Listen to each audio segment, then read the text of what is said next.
나는 성경이 구원의 지혜를 주는 하나님의 말씀을 믿습니다. 모든 성경은 하나님의 감동으로 된 것으로 교훈과 책망과 바르게 함과 의로 교육하기에 유익합니다. 나는 성경 말씀을 통해 하나님의 사람으로 온전해지며 모든 선한 일을 행할 능력을 갖추게 됨을 믿습니다. 말씀을 통해 듣고 배우고 확신한 일에 거하게 하소서. 예수님의 이름으로 기도드립니다. 아멘.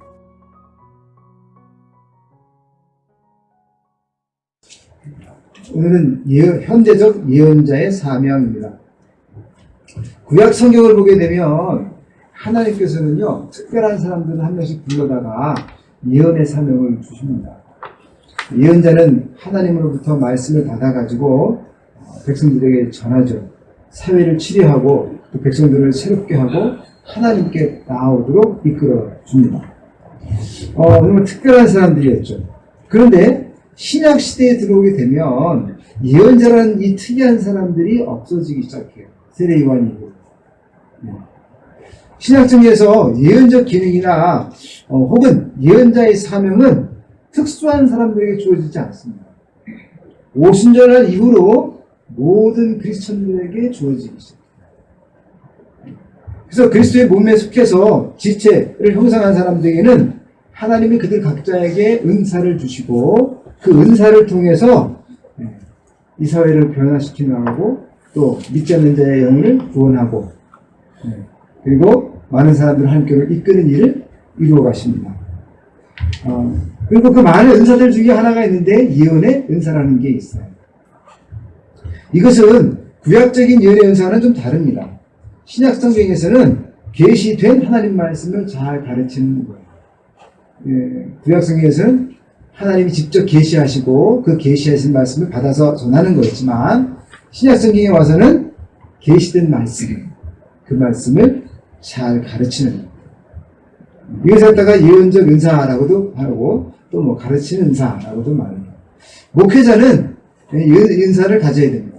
가르치는 은사, 또 예언자적 은사를 가지고 있어요. 그래서 하나님 말씀을 잘 이해하고 또 그 말씀을 잘 현대인들에게 또 지금 시대의 사람들에게 잘 적용해서 풀어나가야 된다고 하는 거죠. 그 일을 위해서 여러분 저를 기도해 주셔야 돼요.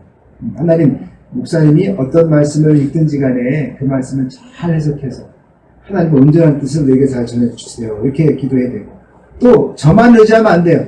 신집사님이 간증한 것처럼 말씀을 읽으면서 하나님이 뭘 원하시는가를 깊이 우리가 깨달아야 됩니다. 자, 그러니까 이 은사라고 하는 것은 어떤 한 사람에게 독점으로 주시는 것이 아니에요. 함께 나누어 쓰라고 주시는 것이고 서로 도와주라고 주시는 겁니다. 각자의 은사들이 있어요. 우리 이번에 이제 교회를 계약하는데 기현이 어머니께 말씀을 드리면서 혹시 재능 기부하실 수 있어요? 네, 그랬어요. 그랬더니 흔쾌하게 해주신다고. 흔쾌하게. 이게 뭐예요? 하나님이 그분에게 주신 재능이에요. 그렇죠? 그럼 또 그분이 주신 권세야. 근데 그 권세를 어떻게 해요? 기꺼이 어떻게 하신대요? 기꺼이 나눠주겠다고 하시는 거예요. 이거와 마찬가지. 하나님이 내게 가르치는 사람 주셨어요? 그럼 가르치는 가지고 어떻게 하면 돈 벌이야? 이게 아니라 그게 어떻게 하면 하나님 말씀을 잘 가르쳐서 나눠줄까? 그렇죠? 이런 거죠. 하나님 나에게 봉사의 은혜를 주셨어요? 그럼 이 봉사를 가지고 어떻게 잘 섬길까? 이런 거죠. 그래서 내게 주신 은사를 잘 활용하는 것이 매우 중요한 겁니다.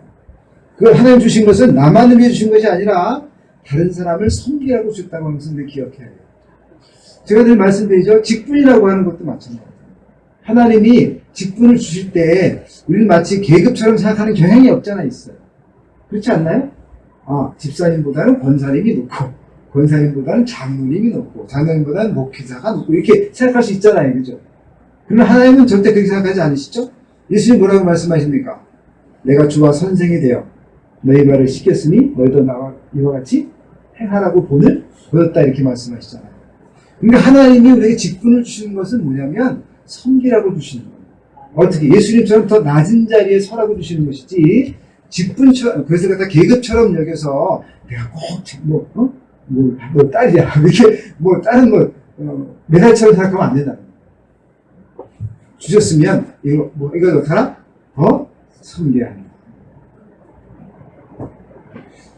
구약의 예언자의 기능을 갖다가 굳이 신약의 의미에다 적합하도록 다시 말한다면 설교자의 은혜 또는 전도자의 능력이라고 말할 수 있습니다.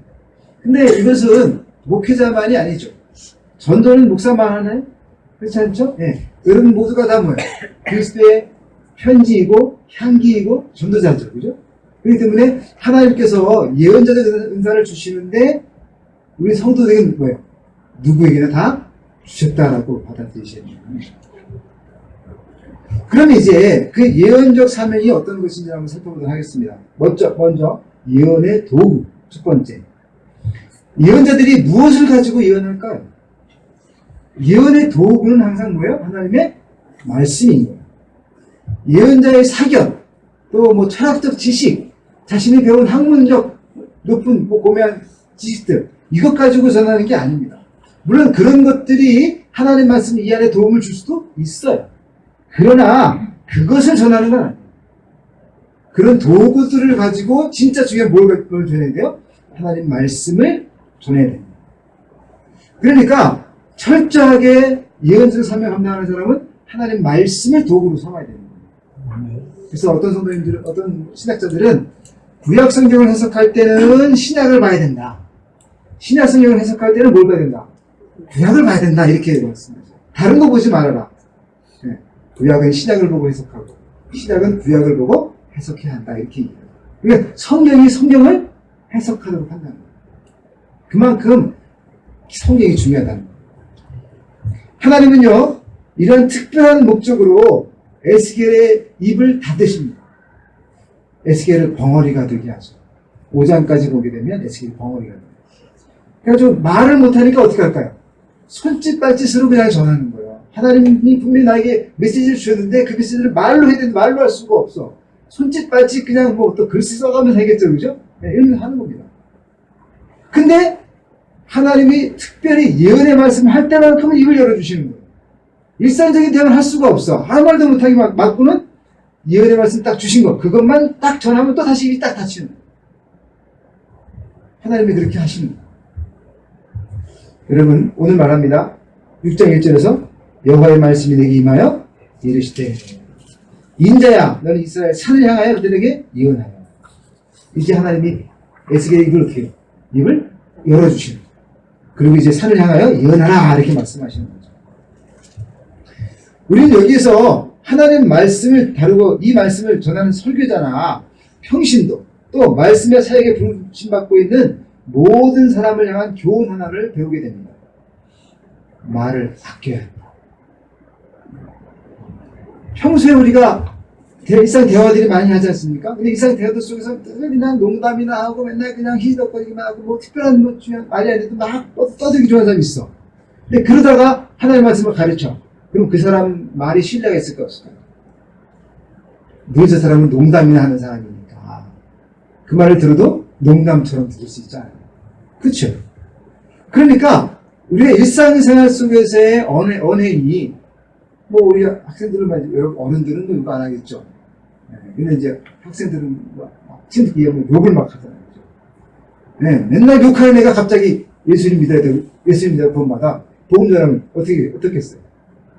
맨날 욕쟁이가 갑자기 무슨 엉뚱한 소리야 이렇게 하네요. 그렇죠? 그러니까 우리가 예언자적 사명, 즉 하나님 말씀을 가르치고 복음을 전하는 사명을 했었다면 일상생활 속에서의 언어를 어떻게 했나? 절제하는 삶을 살아야 됩니다. 너무 그냥 아무렇게나 말하고 하면 안 된다는 거죠. 하나님이 그래서 어떻게 해요? 에스겔의 입을 어떻게 하죠? 일상적인 대화는 완전히 못하게 탁 입을 닫아버리죠. 뭐만 하시게요? 하나님이 말씀하시는 것만 전하시는 이렇게 하나님께서는 에스겔을 특별한 방법으로 사람들에게 예언자의 사명을 감당하게 하시고 신중한 태도를 가지고 심판을 전하도록 하신 것입니다. 네, 근데 이것은 구약에서만이 아니라 신약에서도 항상 강조되고 있는 부분이에요. 그러면 이제 그 예언의 도구는 말씀인데, 근데 지금 에스겔이 예언하는데 그 예언 내용이 뭘까요? 첫 번째, 심판의 메시지를 전합니다. 주님이 예수께 주신 말씀의 주조를 이루고 있던 것은 심판의 메시지예요. 그리고 그 심판의 구체적 내용에 관해서는 이미 5장을 통해서 우리가 알게 됩니다. 세 가지 유형의 심판이 있을 거라고 이야기해요. 그건 기근을 통한 심판, 또 전쟁의 과정에서 칼로 죽임을 당하는 심판, 그리고 이스라엘 백성들이 전 세계에 흩어지는 심판입니다. 이 5장에 기록된 내용이에요. 그런데 이 심판의 메시지가 어떻게 시작됩니까? 2절 보세요. 인자야, 너는 이스라엘 산을 향하여 그들에게 예언하여. 왜 산을 향하여 이야기야? 왜 외치라고 할까요? 하나님께서. 산이 인격체가 아니잖아요. 그죠?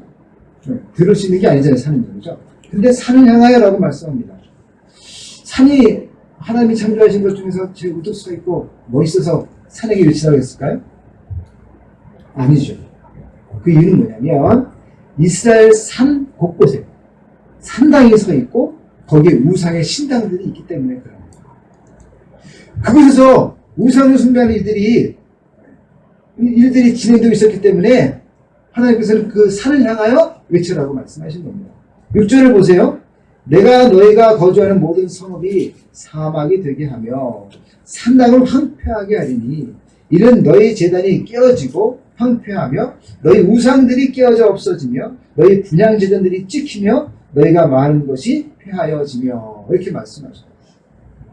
즉 산당이 다 어떻게 해요? 회파될 것이다. 너희들이 의지했던 것들 다 무너지게 될 거야. 이렇게 말씀하는 거죠.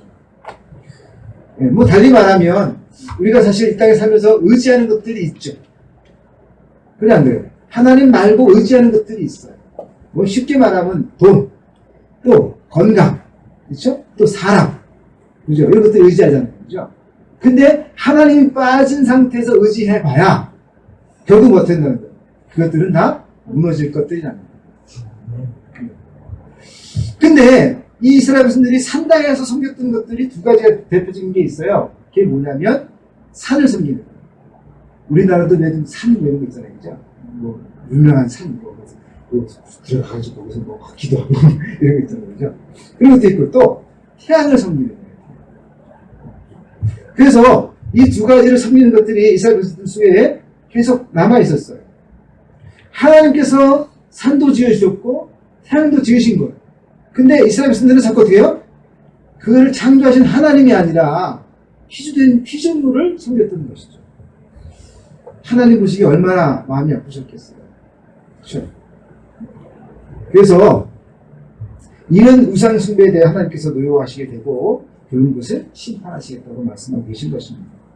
현대인들은 더 이상 산에 가서 혹은 뭐 태양을 섬기는 모습은 하지 않습니다. 그러나 물질을 더 소중히 여기고 또 그 물질을 숭배하는 삶을 살고 있다고 하는 것이죠.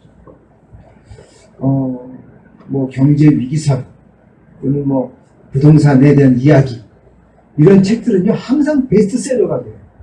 왜 그럴까요? 사람들의 관심이 어디 있기 때문에 물질에 있기 때문에 자신의 부 이런 것에 관심이 있다 보니까 늘 그런 책들은 잘 팔려요. 그만큼 현대인들이 어디에 마음을 두고 있다는 거예요? 물질에 관심을 두고 있고 거기에 매여 있다는 거죠. 이게 뭡니까? 이게 바로 산당인 것입니다. 하나님께서 말씀하시는 산을 향하여 라고 말씀하고 계신 그 부분입니다. 근데 어떻게 해요? 다 회파될 것이다. 지금 말씀하고 계시는 것이죠. 여러분 물질이 우리를 구원할 수 없어요. 그렇죠? 사람이 나의 생명을 살릴 수 없어요. 오직 하나님만 나를 살릴 수 있습니다. 하나님만 영생을 주십니다. 믿습니까? 아멘. 네, 그 다음에 에스겔을 통해서 하나님께서 멸망의 이야기만 하시는 것이 아니라 희망의 메시지를 또한 전해주십니다. 에스겔에서 했던 예언의 내용 속에 희망의 메시지가 하나 있는데 그게 바로 뭐냐면 8절 말씀이에요. 한번 같이 읽어볼까요? 그러나 너희가 여러 나라에 흩어질 때에 내가 너희 중에서 칼을 피하여 이방인 중에 살아남은 자가 있게 할지라. 이 8절 말씀이 참 중요한 거예요. 그러나로 시작하죠. 그죠? 하나님이 반전하시는 거예요. 내가 너희 막 심판하지만 그러나 정말 하나님 원하시는 건 뭐예요? 앞에 심판이 아니야. 그러나 여기서부터 시작돼요. 하나님이 그대 속에서 칼을 다 피하고 심판을 피하면서 어떻게 살아남은 자들, 믿음 안에서 견고의 설자들을 남겨놓으신다는 거죠. 전 세계의 구원의 역사를 전 세계에 전파하고 또 하나님의 은혜를 또 하나님의 역사를 또 가르칠 사람들을 뭐예요? 하나님이 남겨놓으신다. 하나님께서 어느 시대나 그 시대에 죄악상이 있을 때 심판하십니다. 또 인간의 한 사람의 역사 속에서도 죄악이 있을 때 사랑하시기 때문에 매를 드실 때가 있어요. 심판하십니다. 그러나 심판이 목적이 아니에요. 멸망이 목적이 아니에요. 그러면 뭐가 목적이냐? 하나님이 그 중에서 남은 자들을 해서 그 남은 자들을 통한 거예요. 세상을 변화시켜 나가는 계획을 가지고 계신다고 하는 거예요. 마치 노아의 홍수 때 심판하시지만 하나님이 남은 자들, 그렇죠? 남자 남겨서 다시 인류를 새롭게 하시는 것처럼 하나님이 심판하시지만 새롭게 하신다. 이런 뭐 지불놀이 같은 거 여러분 해보신 적 있죠? 겨울 되면 막 들어가서 하잖아요. 그러면서 논둑을 막 태우고 그러죠. 배추도 태우고 막 그렇게 태웁니다. 근데 그게 참 도움이 되죠. 밭에 있는 것도 좀 타면 그 재가 되면 뭐가 돼요? 요양분이 되고. 또 그리고 해충들이 죽어요. 논둑 같은 걸 태우면 해충들이 죽습니다. 그러니까 불에 타면은 다 그냥 멸망하고 없어질 것 같은데 오히려 불에 탄 후에 어떻게 해요? 새싹이 나고 알곡들이 잘 자라주는 땅이 된다고 하는 거죠. 마찬가지입니다. 하나님이 심판하셔요. 불로 태움이 있어요. 그러나 그게 목적이 아니에요. 더 이롭게 하시기 위한 방법인 것이죠. 하나님께서 그리고 우리 만나 교회가 저는 희망이 있다고 생각해요. 처음에는 돗자리 하나만 깔아도 애들이 다 있었어요. 안 되니까. 지금은 2개를 깔았는데 더 부족하대요. 그래서 참, 그래. 우리 젊은 엄마들이 이렇게 새롭게 나오게 되고, 아이들이 함께 나오게 되니까, 참 감사하다. 저는 여기서 뭘 보냐면, 지금 시대가 얼마나 혼란합니까? 아이들이 막 책을 안 읽는데, 그러다 보니까 뭐가 안 읽어요? 성경을 안 읽어요. 그러니 하나님을 만날 수가 없어요. 공부하는 걸 싫어하니까, 그리는 걸 싫어하니까, 하나님 계시된 말씀을 읽어야 되는데, 보질 않으니까. 우리 만나기 좀 비슷한 거 아닌가? 읽으라고 이렇게 부탁을 드리는데 잘 안 읽는 건지 모르겠어요. 다 읽으셨는데, 다 읽었어요. 우선은 말하면 분이지, 그런지 몰라도. 그렇죠. 말씀 읽으셔요. 근데 왜 그러냐? 우리가 그만큼 미디어에 너무 노출되어 있기 때문에, 그냥 보는 것에 좋아하지, 읽고 생각하기를 싫어한다는 거예요. 근데 우리만이 아니라, 정말 다음 세대야말로 그래요. 왜? 어렸을 때부터 뭐예요? 스마트폰 가지고 막 계속 넘기잖아요. 그죠? 아주 애기 때부터 그런단 말이에요. 그런 시대에 사다 보니까 글을 읽는 거는 힘들어 하는 거예요. 영상 보기는 좋아하잖아요. 그래서 이제 우리 기독교에서도 영상을 통해서 복음을 전하려고 애를 써요. 그 중에 하나가 철로역정 같은 거죠. 근데 제가 보고 나서, 좀 부족하다고 했어요.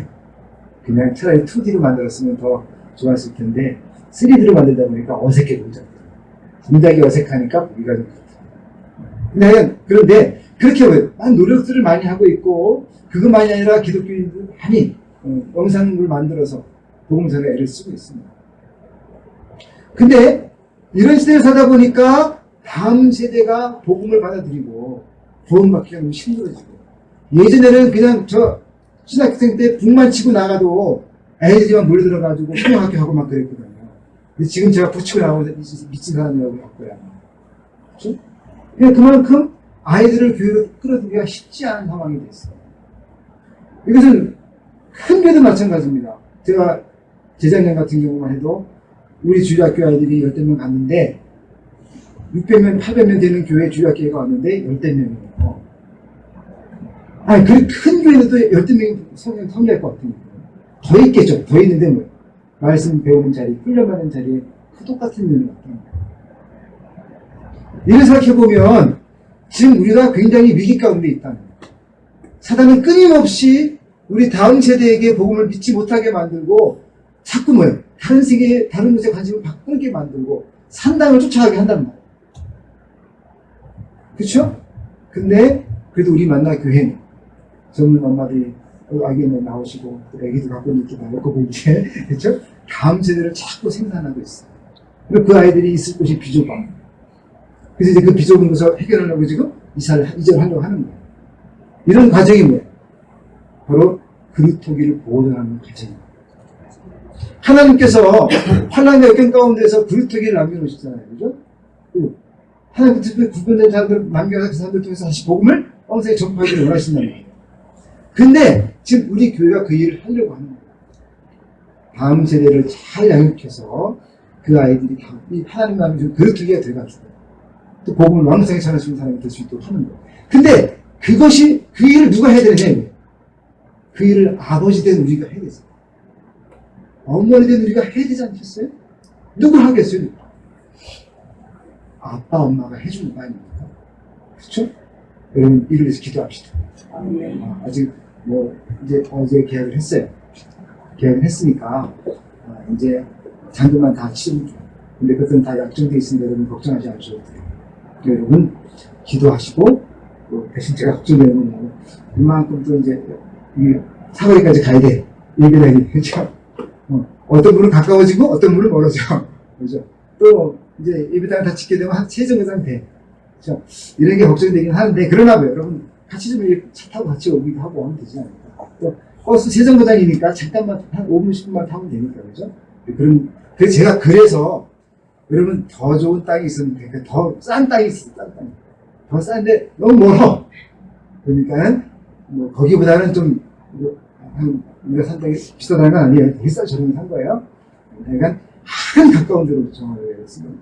그러니까 이 일, 다음 세대를 위한 이 일, 이걸 위해서 우리 부모된 엄마 아빠들이 최선을 다해서 함께 기도하고 또 힘들 때 부추게 해주고 같이 손잡고 나와주고 해서 우리가 흩어지지 않고 하나가 될 줄 있어야 좀 믿습니다. 하나님께서는 죄악을 범하는 백성들을 심판하신다고 말씀하시지만 그 심판을 작정하시지만 그러나 뭐예요? 분명히 그 심판 가운데 새로운 그루터기를 남겨서 더 큰 일을 하기를 원하고 계신다고 하는 거죠. 요즘 교회와 또 목회자의 이미지가 별로 안 좋아요. 이런 시대 속에서 그래도 우리 만나 교회는 젊은 분들이 자꾸 등록하시고 함께 해주시고 또 아이들이 늘어날 때 얼마나 감사한지 모릅니다. 여러분 다음 세대를 위해서 우리가 한번 힘을 합쳐봅시다. 예, 우리 복음전환체 하나님 아닙니다. 죄송합니다. 예언의 목적. 세 번째, 예언의 목적이 하나님께서 에스겔을 통해서 왜 심판과 구원의 메시지를 전하실까? 그 목적이 뭘까? 그럼 우리 보면 7절, 10절, 13절, 14절에 반복해 나오는 말씀이 있어요. 그게 뭘까요? 내가 여호와인 줄을 알리라. 이거예요. 하나님이 구원의 하나님이신 것을 알게 하기 위해서 저 산이 아니야. 저 태양이 아니야. 하나님이 구원자이시고 이거 알게 하려고 심판도 하시고 구원도 하시고 그렇다길 남겨놓으시기도 한다는 거예요. 여러분 하나님 심판은요 하나님의 공의가 드러나는 순간입니다. 이 하나님의 심판이 펼쳐지는 순간 비로소 이 세상 사람들은 하나님의 공의를 깨닫게 되는 거예요. 왜요? 죄를 짓고도 멀쩡하면 어때요? 힘이 있긴 어디 있어? 이럴 거 아니에요. 근데 죄를 지은 사람들이 심판을 받게 돼요. 아, 하나님이 계신가 봐. 알게 되는 거죠. 그죠? 이 심판의 순간이 하나님 되심을 드러내는 순간입니다. 설교가 뭘까요? 설교의 목적이 뭘까요? 하나님으로서 드러내는 것이 설교예요. 그러면 봉사한다는 건 뭘까요? 봉사한다는 것도 목적이 뭐예요? 하나님을 드러내기 위해 봉사하는 거예요. 전도합니다. 전도할 때 왜 해요? 구원의 하나님을 드러내기 위해서. 그렇죠? 그러나 주의 사역자들이 이 하나님의 의도를 간과하고 하나님의 불순종한다면 어떻게 될까요? 설교자들은 설교를 통해서 누구를 드러내게 될까요? 자기를 드러내게 되겠죠. 자기의 욕심을 드러내게 되겠죠. 자기가 이루고 싶은 거를 가지고 설교하겠죠. 그렇지 않겠습니까? 그래서 하나님이 드러나는 것이 아니라 자기가 드러나고 자기 뜻이 드러나게 됩니다. 인간들 사람들이 봉사합니다. 선교에 가서 섬기고 봉사하고 애를 써요. 시간도 물질도 투자합니다. 근데 그 동기가 하나님을 드러내는 것이 아니라면 어떻게 될까요? 자기를 드러내겠죠. 내가 이렇게 좋은 사람이야. 그렇죠? 그리고 또 봉사하는 것에서 뭘 얻을 수 있는 게 있을까? 그죠? 사회적 명예나 지위를 얻을 수 있을까? 이럴 수도 있잖아요. 그죠? 그걸 원해서 봉사하는 사람도 있어요. 제가 동사무 일을 하다 보니까 그런 사람도 있는 것 같아요. 그렇죠? 전도자가 전도할 때 하나님 드러내지 않으려고 하면 어떻게 될까요? 자기를 드러내게 되고 그렇게 돼요. 그래서 병 고치는 은사 이런 분들이 하나님 은사를 주셔가지고 막 병도 고쳐하시는 분들이 계신데 가끔 이런 분들이 어떻게 돼요? 가끔 이런 분들이 돈을 요구하고 또 자기가 교주가 되는 경우도 있어요. 즉 하나님을 드러내지 않는 은사들은 결국 뭐예요? 망하는 경우가 되는 거예요. 그러니까 여러분 그리스도인들의 모든 행위, 즉 목회자만이 아니라 성도들의 모든 삶의 행위들은 누구를 드러내야 됩니까? 하나님을 드러내야 한다고 하는 거예요. 내가 말을 하고 대화를 하고 교제하고 함께 나누는 모든 그 사업을 하고 하는 모든 일들, 이런 모든 일들을 통해서 하나님이 드러나도록 하는 삶, 그것이 뭐냐? 현대적 예언자의 사명이라고 하는 거예요. 목회자에게만 예언의 사명이 있는 것이 아니라 우리 모두에게 그 예언의 사명이 있고 그것은 결국 누구를 드러내는 것이에요? 하나님을 드러내기 위한 삶이라는 것이죠. 그래서 말씀하십니다. 너희는 그리스도의 향기다. 그리스도의 편지다. 이렇게 말씀하고 있는 거예요. 여러분 이 현대적 예언자의 사명, 이 삶을 우리 모두가 잘 감당하기를 간절히 축원합니다.